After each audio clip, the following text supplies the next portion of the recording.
All transactions are first recorded in the general journal, or journal for short. The problem with the journal, though, is it doesn't provide account balances.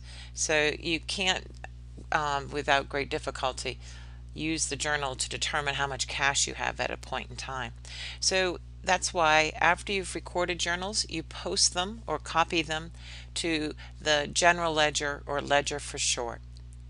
Think of the ledger as like a T account, meaning if you look here, it's in the shape of a T. Each account has its own T account or own ledger page. On that page, you'll see the beginning balance, all the debits to that account, and all the credits to that account, and its ending balance. So that way you can see how much you have of any particular account. So looking at all of the accounts together in general, what you have is you have asset accounts, and all those asset accounts have what are called normal balances of debits. In other words, accounts that are on the left side of the accounting equation go up with debits.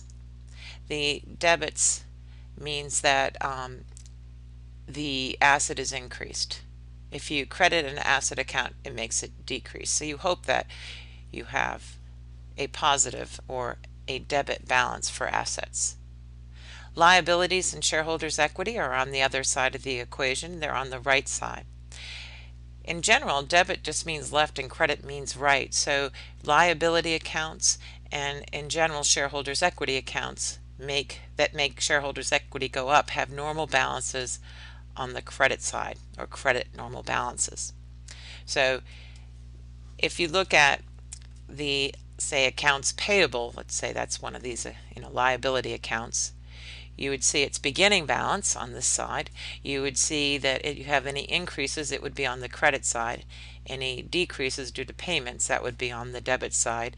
And the normal balance, typically you have some balance left or you still owe. There are some exceptions to the rule, and it's shareholders' equity.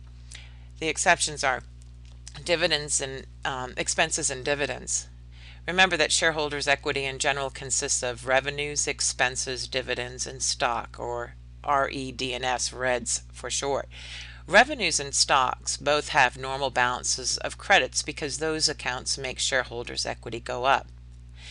Expenses and dividends, though, on the other hand, are opposite in that they have actually, even though they're on the right side of the accounting equation, they have normal debit balance because they decrease shareholders' equity. So the more expenses you have, the less shareholders' equity. Likewise with dividends. The other exception is on the asset side, and that's accumulated depreciation. If you recall, accumulated depreciation is a contra asset account. So it has a credit balance opposite of all your other assets because it makes assets decrease. So again, assets are on the left. They go up with debits and have typically normal balances of debits with the exception of accumulated depreciation. Liability and shareholders' equity in general go up with credits, so they have normal credit balances. The exceptions to shareholders' equity, though, is the expenses and dividends, which have normal debit balances because they decrease shareholders' equity.